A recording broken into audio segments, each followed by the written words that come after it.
السلام عليكم الخوت، مرحبا بكم في فيديو جديد. اليوم غنعاود لكم واحد القصه اللي كتخلع بحالي.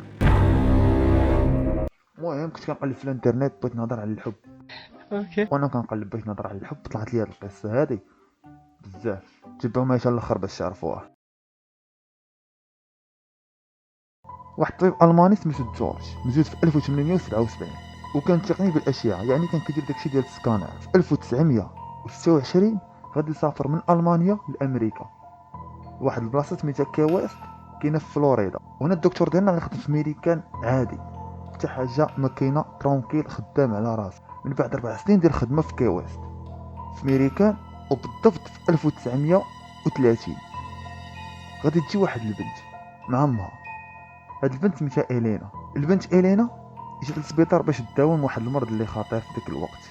المرض هو مرض السل، اللي كان في داك الوقيته اي واحد كيشدو كيقتلو. والينا براسها كان قتلها بزاف من عائلتها، خوتها وباها، وكانوا شي وحدين كيقولوا على اساس انها اجمل بنت في كويست في داك الوقت.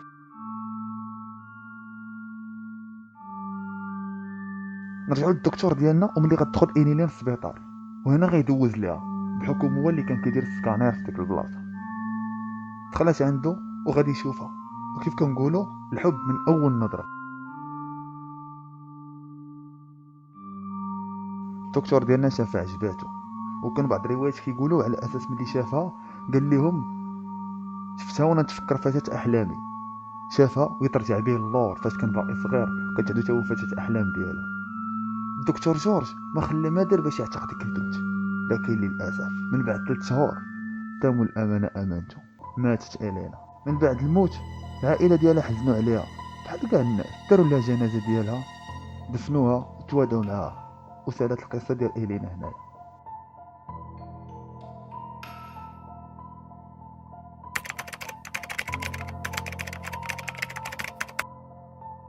من بعد عامين ديال الموت جورج باقي ما نساش الين، مشى ويبني ضريح ويمشي عند العائله ديالها.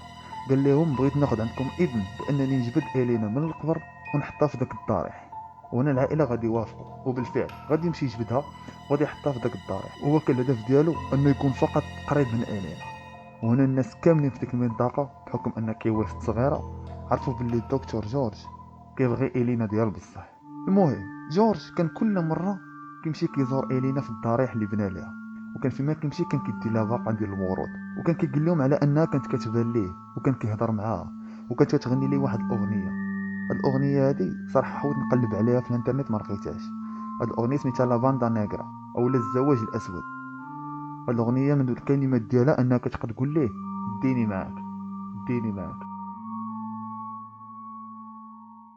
ومن بعد عام ونص تقريبا دكتور جورج غادي يطبق الهضره ديال الينا، وداك الشيء اللي كانت كتقول ليه في الاغنيه.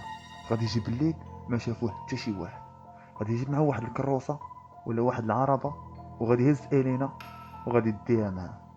وهنا القصه غتولي في مرحله اخرى.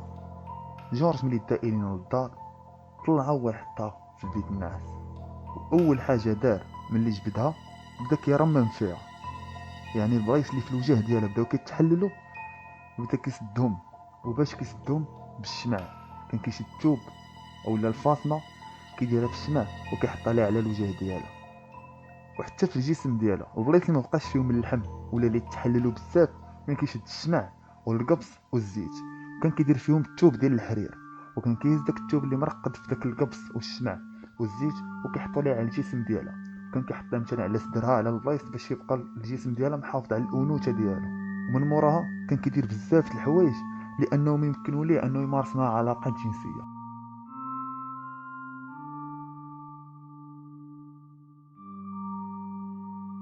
وكان يوميا كيجيب مواد التنظيف باش انه ينظف الجثه وما تبقاش ديك الريحه دايره في الدار عنده. تخيل معايا بقى على هاد الحاله هذه كامله لمده ديال 7 سنين.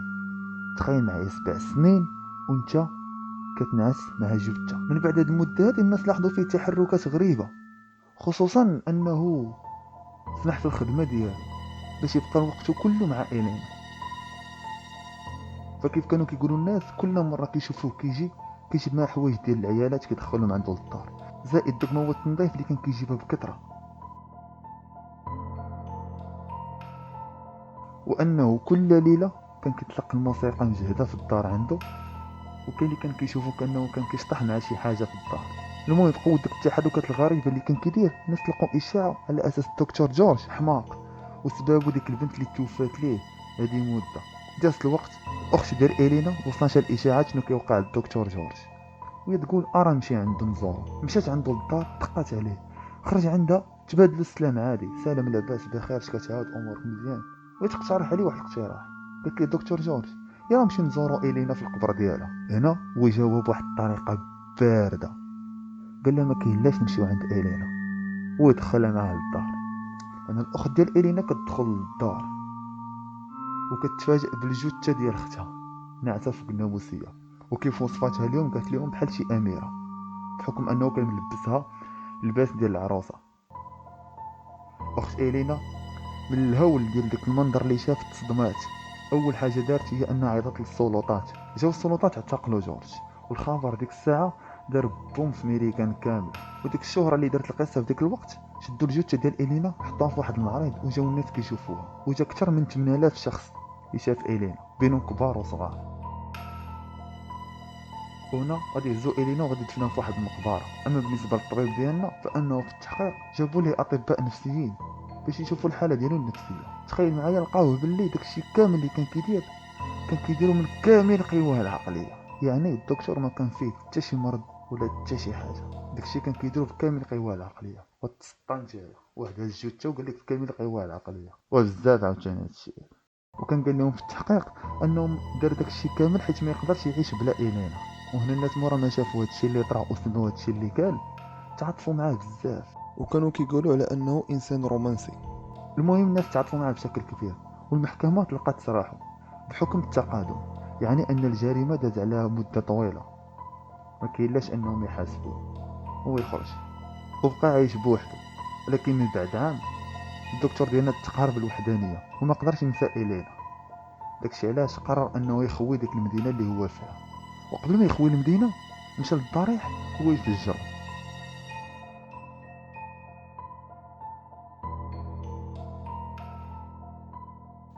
ومشى عاش بوحدو في واحد المنطقه.